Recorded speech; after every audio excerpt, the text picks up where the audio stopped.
Hoy ponemos nuestra mirada en el Caribe, específicamente en Cuba, lo que durante décadas ha sido una crisis sostenida debido a decisiones internas y a presiones externas. En este febrero de 2026 ha tomado un giro dramático hacia lo que ya muchos expertos califican como una posible catástrofe humanitaria. Con una moneda que se desploma hasta los 500 pesos por dólar, una inflación que asfixia el bolsillo de las familias. El año pasado cerró con una tasa de inflación superior al 70% y un sistema eléctrico que arrastra una inestabilidad crónica y que este mes ha operado con un déficit superior al 50%. La isla enfrenta uno de sus momentos más oscuros. Sin envíos de crudo estables desde enero y con el turismo en mínimos históricos, la pregunta hoy no es política, es humana. ¿Cómo sobrevive un cubano en una casa sin luz, sin combustible y con una moneda que pierde valor cada hora? Para analizar esta realidad, desde el rigor de la investigación, nos acompaña el doctor en Ciencias Sociales, Leduán Ramírez, quien es investigador principal de la organización Iniciativa para la Investigación y la Incidencia de Cuba. Leduán ha seguido de cerca la documentación de la crítica situación que enfrenta el país caribeño. Leduán, bienvenido a La Ventana Rota. Un gusto tenerlo con nosotros.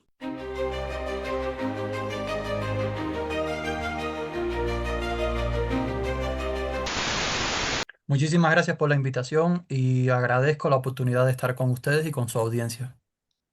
Leduán, entremos en materia. Según la Unión Eléctrica de Cuba y reportes de agencias como Reuters, el déficit de generación ha alcanzado picos críticos este mes. ¿De qué manera esto está fracturando la vida diaria del ciudadano en Cuba? ¿Y a qué se enfrentan hoy las familias para cocinar o simplemente para descansar en medio de este colapso? De hecho, es muy interesante la pregunta y el inicio de la pregunta, pero para nuestra audiencia es importante situar y contextualizar la situación energética cubana. La crisis que estás mencionando no surge en enero y febrero del 2026. Es decir, como mencionaste al principio, se viene arrastrando desde décadas atrás. Y estamos hablando de que los apagones cubanos están alrededor por encima de los 1.500 megawatts de déficit diario. Eso significa que más del 40% del país tiene una afectación diaria de más de 8 horas. Ojo, y estoy siendo conservador en el sentido de decir 40%. Hemos tenido, durante 2025 hubo 5 momentos de colapso total del sistema nacional. Estamos hablando de comunidades, ya no las capitales provinciales, las grandes ciudades cubanas, sino pueblos más alejados que pasaron más de 40 horas sin electricidad. Entonces, para dimensionar esta crisis, no es solamente la electricidad, sino lo que hay detrás. Esto significa que, además de la crisis energética, estamos hablando de una crisis alimentaria. En un país como Cuba, con la humedad y el calor, los alimentos no se conservan. Si de por sí ya son escasos, o sea, acceder a ellos ya es una problemática, el hecho de que no se puedan conservar a- agranda esa problemática. Entonces, estamos hablando de un país paralizado totalmente. Eso significa que, y aquí viene un dato interesante, que es el hecho de, recordemos en el año 2000, a inicios de la década del 2000, Ok. en Cuba hubo un cambio en, digamos, en esto que se llamó revolución energética. Es decir, se trató de avanzar hacia el uso de la electricidad en todos los frentes, incluyendo el cómo se cocinaba. Ok. Y eso provocó claramente un cambio en toda la infraestructura de las familias, que antiguamente cocinaban con combustible directo, es decir, con diésel, hornillas de diésel claro, y carbón. Y se trató de llevar, y gas también, hay que mencionarlo. Pero correcto, sencillamente se cambió hacia la electricidad, hornillas eléctricas. Y de pronto esto significa un colapso tremendo porque si no tienes electricidad, ¿con qué claro, cocinas? claro. De hecho, Entonces, ese es el panorama a lo que al que nos estamos enfrentando hoy. Pero sí es importante puntualizar que esto no surge de enero a la fecha. Estamos claro. hablando de que desde 2021 ya teníamos evidencia de la crisis del sistema energético nacional.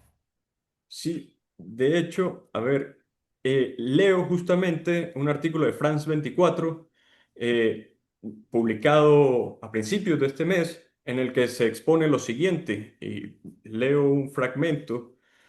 Kenia Montoya, una mujer de 50 años, residente de Santa Cruz del Norte, relató que acaba de arrancar la puerta de madera de su baño para usarla como leña y cocinar la comida de sus hijos. Poco para demostrar, ¿no? Lo crítico de la situación. Estamos hablando también, hay que unirlo a otro dato importante de la situación cubana. Cuba perdió, digamos, antes de 2021, la cifra del censo daba a la población cubana por encima de 11 millones de cubanos. Actualmente, algunos análisis, sobre todo desde los Estados Unidos, ponen esa cifra alrededor de los 9,5, 9,7 millones de cubanos. Ahí hay una pérdida importante de población en menos de 4 años. Y esa población económicamente activa, estamos hablando de los jóvenes. La mayoría de Claro, los que migran son jóvenes. Ya claro, esta situación la hemos visto en otros contextos latinoamericanos. Lo vivimos de cerca. sí, Por lo tanto, quienes están cocinando de esa manera que mencionas son personas de más de 40 años en Cuba. Estamos hablando de una población envejecida. Según los datos de la Oficina Nacional de Estadísticas de Cuba, la ONEI, ok, estamos hablando de que alrededor del 26% de la población cubana está envejecida, más de 60 años. wow, Unido a que esas personas no tienen la capacidad ya o la fuerza para desenvolverse normalmente sin la ayuda de alguien, también de familias fragmentadas donde los hijos están en el exterior, pues claro, esto agrava la situación cubana pues mucho más. Estamos hablando por envejecer, una población que no tiene un recambio natural propio y estamos hablando también de una población que no tiene esperanza. Es decir, no sabemos hacia dónde va. La vida cubana se ha convertido en una supervivencia del día a día. Aguantar hoy a ver a dónde llegamos mañana, claro. sabiendo que mañana no va a cambiar la situación. Entonces, ese es el panorama que estamos en Cuba hoy. Parece el infierno de Dante. Sí, es realmente complejo y salvando las distancias, las diferencias, hay cierto paralelismo en lo que aquí a nivel regional se ha padecido en ciertas oportunidades.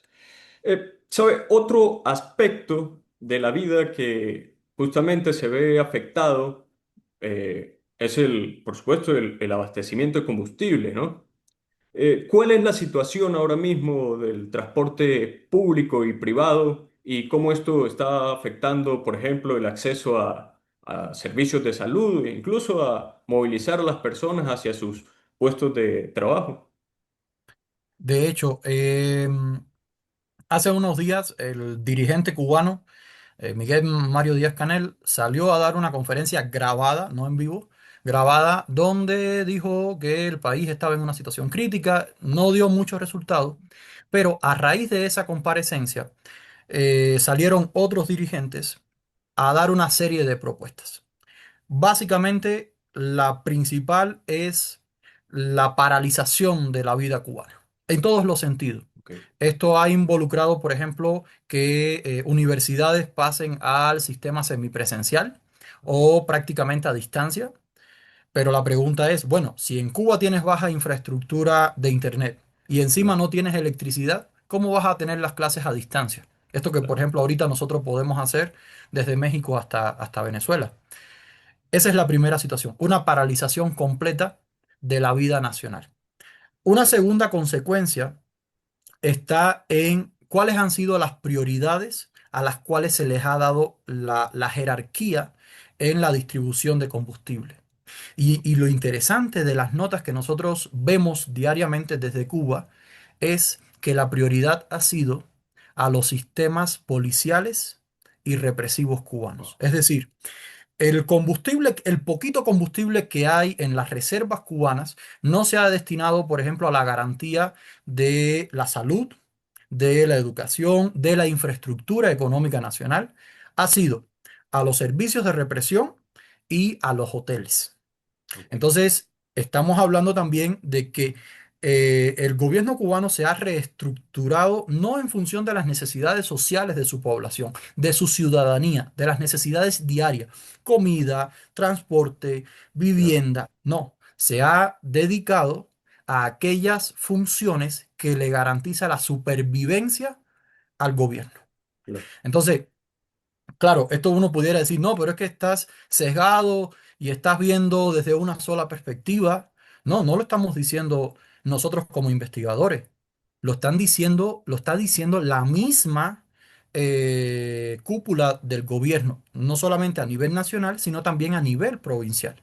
Por ejemplo, en la actividad hotelera, lo que han hecho es sacar a los turistas, a los pocos turistas que hay de los distintos hoteles y reagruparlos en uno solo wow, y eso ha conllevado que las distintas naciones, por ejemplo, Costa Rica hoy acaba de sacar un enunciado pidiéndole a su población que primero no viajen a Cuba y segundo que los que están allá salgan lo más rápido posible.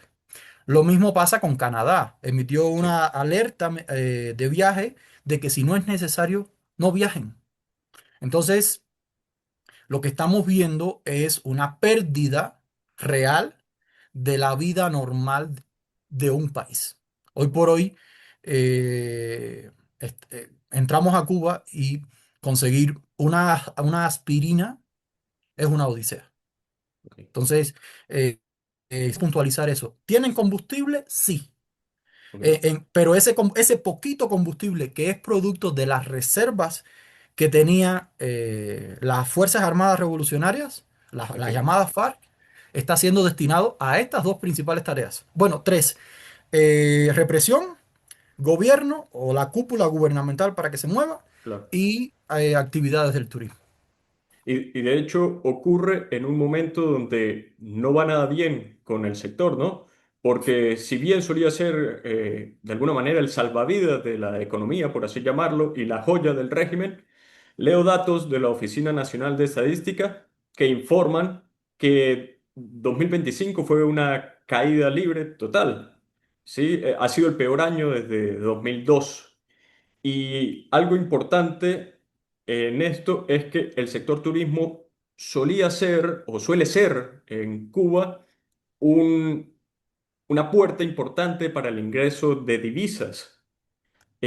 Supongo que esta situación ha tocado o ha afectado, mejor dicho, lo que es la cantidad de divisas que se mueven hoy por hoy en la economía en la cual las personas pueden tener algún tipo de acceso para comprar algunos bienes.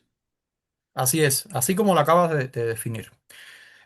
Vamos a hacer un poquito de historia, vamos a ir un poquito atrás. Recordemos que en el 2016 Obama y Cuba establecieron ciertos acuerdos que permitió la flexibilización y abrieron las embajadas a ambos lados. Esto fue imaginado por el gobierno cubano como una oportunidad para que los ciudadanos norteamericanos regresaran o visitaran Cuba. Y por supuesto, poner a Cuba en el escenario competitivo del Caribe. No solamente Puerto Rico, Jamaica, República Dominicana, sino también compitiendo con Cancún, con el Ok, Caribe mexicano. Entonces, hacer de Cuba un gran centro turístico que diera y compitiera con los demás destinos. Esto no ocurrió. ok, Eh, la inversión cubana, de hecho, si nosotros revisamos los datos de inversión cubana, cuando vemos la inversión en otras áreas como agricultura, infraestructura energética, transporte, etcétera, estamos hablando de menos del 1% del PIB cubano dedicado a esos rubros. ok, Sin embargo, en hoteles estamos hablando de más del 30%. Eso incluyendo, por ejemplo, otras áreas como la militarización, Claro, que recordemos que Cuba tiene acuerdos muy grandes con Bielorrusia y con Rusia y con China.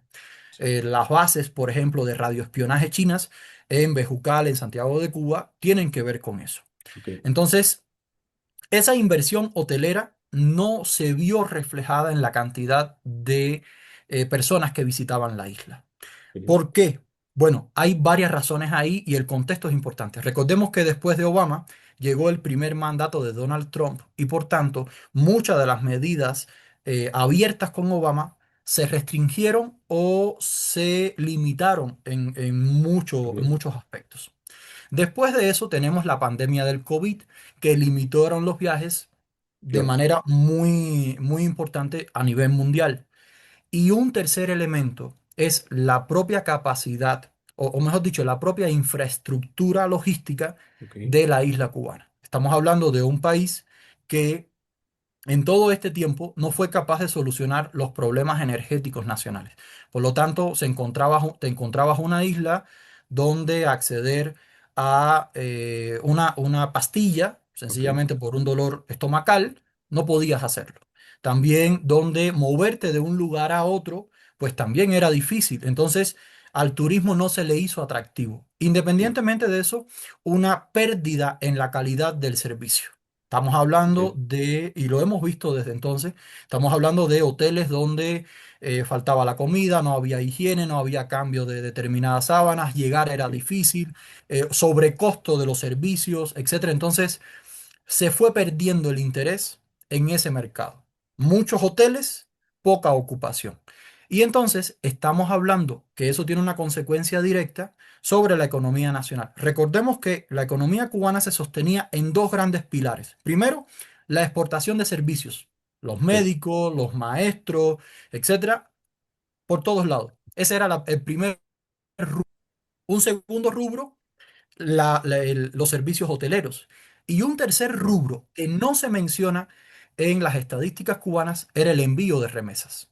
ok, Estamos hablando de esa población cubana en el exterior que enviaba remesas constantes a Cuba, que casualmente e interesantemente no se considera, o sea, si nosotros vemos ahora cómo está desglosado los rubros del PIB cubano, las remesas no aparecen por ningún lugar. vale, Y claramente eso también tiene una lectura política. claro, Es decir, Cuba no reconoce a sus cubanos en el exterior como vale. una parte imprescindible en la construcción de la nación. Y por supuesto, reconocerlo significaría darle una importancia y también un papel importante, perdón la redundancia, un papel importante en los destinos de la nación. Cuba no permite eso. Mejor dicho, el gobierno cubano no permite eso. Y supongo que esas remesas, bueno, forman una parte imprescindible para la supervivencia de una eh, cantidad importante de ciudadanos, ¿no? Eh, el índice de el toque muestra que el peso cubano, el CUP, se ha depreciado un 15% solo en lo que va de 2026. Así es. Eh, Considerando también que la inflación cerró cercana al 70%. ¿Cómo hace en estos momentos un trabajador que gana un salario promedio y que, por ejemplo, no percibe esas remesas para hacerse con una provisión de alimentos básicos que le sirvan ante un posible desabastecimiento total? Y pienso sobre todo en los grupos vulnerables, ¿no? Como los pacientes con enfermedades crónicas, mujeres embarazadas, personas con discapacidad. Y lo que usted nos mencionaba en un principio, muchos de los adultos mayores que hoy conforman la población en Cuba. Exacto. Esa es la pregunta que nosotros nos hacemos diariamente. Cuando nosotros hablamos de sobrevivencia cubana, estamos hablando de mecanismos que muchas veces no son descritos en cuanto los términos económicos.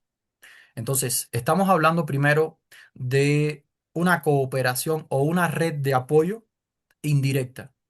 ok, Estamos hablando también del intercambio de especies y no del intercambio de dinero. Es decir, yo te presto hoy 3 huevos y tú me das un poquito de arroz.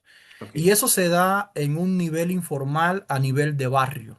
Sin embargo, esto que te estoy, que bueno, que estoy comentando, eh, va mucho más allá y no visibiliza la crisis a la que describes muy bien. Estamos hablando de que el salario, digamos, una pensión mínima en Cuba ronda los 3.000 pesos cubanos. sí, Si nosotros llevamos eso a la tasa informal de cambio ok, que vemos hoy en Cuba, estamos hablando de 500 pesos aproximadamente, y estamos hablando que mensualmente una persona recibe como pensión alrededor de unos 6.000, perdón, de unos $6. ok. Entonces, con $6, el cartón de huevo, no sé cómo le conocen en Venezuela, Sí, pero así, tal cual. el cartón de huevo, los 30 huevos, Ok, ronda los 3.500 pesos, si lo consigues. Entonces, quiere decir que una persona mayor, por un cartón de huevo, tendría que invertir la pensión total y un poquito más allá de la del siguiente mes. Así no se sobrevive. Entonces, hay mecanismos de sobrevivencia. Ahí entra esto que decía, las redes de apoyo. Es ok, decir, son personas que de una u otra manera se apoyan intercambiando, intercambiando en especie. Yo te doy esto, tú me das claro, esto, hoy te ayudo con esto, tú me ayudas con esto. Y de alguna manera también los productos de la canasta básica que llegaban por esto de la libreta de abastecimiento, que cada vez es menor, ok, pero que todavía sigue llegando algo. ok, Entonces, es una pregunta difícil, porque cada cubano tiene una respuesta diferente a cómo sobrevive. Por ejemplo, ok, para nadie es un secreto el mercado informal. ok, La existencia de un mercado informal cada vez más grande y de un mercado negro a la par. ok, Entonces, lo que no se consigue directamente en la calle, se consigue en ese mercado negro a costa de muchos sacrificios, pidiendo prestado, claro, vendiendo cosas que tenías de valor y que ahora pues una cadena de oro que te regaló tu hija, o sea, claro, es una economía de sobrevivencia. Pero aquí sí quiero ir a la otra parte y es el hecho de que si bien es cierto que no todos los cubanos tienen un familiar en el exterior que envía remesas, ok, en Cuba sí hay un mecanismo económico de funcionamiento nacional a partir de esa relación con el exterior. Entonces, si yo no me beneficio directamente de que me envíen una remesa, el hecho de que un familiar reciba remesas, esas remesas se convierten a su vez en el dinero que se utiliza para pagar otros servicios, tal claro, vez de personas que no reciben remesas. Entonces, ok, es un poquitico complejo porque el gobierno cubano ha intentado de muchas maneras monopolizar esa ruta del dinero, ok, pero no siempre lo ha logrado. Entonces, esa es la manera en la que se sobrevive. También hay algo importante, las remesas no solamente son en dinero. Las remesas también son en especie. Es decir, ok, bueno, hubo durante un buen tiempo, ahorita un poco más limitado por la misma situación, pero todavía existen empresas de paquetería, ok, sobre todo funcionando desde Estados Unidos, ok, que tú compras el paquete en Estados Unidos y van y te la llevan y te la entregan en Cuba. ah, comprendo, Entonces, esa remesa en especie, o sea, no te estoy dando el dinero porque al final de cuentas el dinero no vas a poder solucionar mucho con el dinero en Cuba. claro, Si no tienes un cartón de huevo a la mano donde comprarlo, pues de nada sirve que tengas el claro, dinero. Entonces, lo que se ha hecho es la remesa en especie. Yo te mando a ti un paquete, un combo. ¿Qué lleva ese combo? Ese combo lleva aceite, huevo, pollo, una caja de pollo, 3 latas de sardina, 4 latas de conserva, etcétera. Y con eso aguantas o estiras 3 meses. Y a partir de ahí estableces esto que decimos de las redes de cooperación. Ah, bueno, a ti te claro, mandaron este mes una lata de sardina, pues yo te voy a mí me sobra uno de aceite. Vamos a intercambiar. claro, Ojo, esto no es, estamos hablando, no podemos generalizar tampoco. pero son mecanismos de supervivencia. Lo que sí es una realidad es que hoy por hoy el 80% de la población cubana sufre un apagón diario de más de 8 horas. Y Correcto. eso que, por ejemplo, en ciudades como La Habana intentaron que no fuera tan dramático, pero ya ni La Habana se salva de esa situación.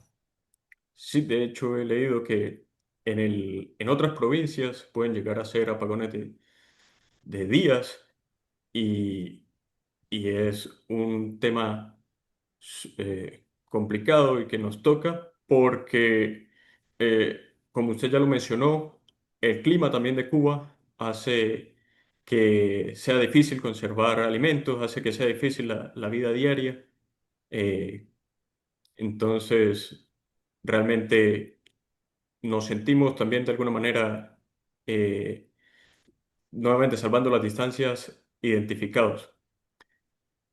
Leduan, le agradecemos mucho el tiempo que nos ha dedicado para ayudarnos a entender esta realidad tan dolorosa y compleja que hoy atraviesa Cuba. No, yo les agradezco muchísimo. Eh, la verdad es un tema complejo y es un tema difícil de describir, sobre todo para quien ve el escenario cubano desde una distancia. No, Sin embargo, hay muchos paralelismos y eso nos hace como entender un poquito la situación. Aquí solamente quiero destacar. La gran diferencia es que el gobierno cubano no está dispuesto de ninguna manera a solucionar esas problemáticas y no tiene no, una solución real en el corto, mediano y largo plazo. Pareciera que la única solución que están ofreciendo al pueblo cubano es aguantar hasta donde se pueda y morirse. O, en su lugar, huir.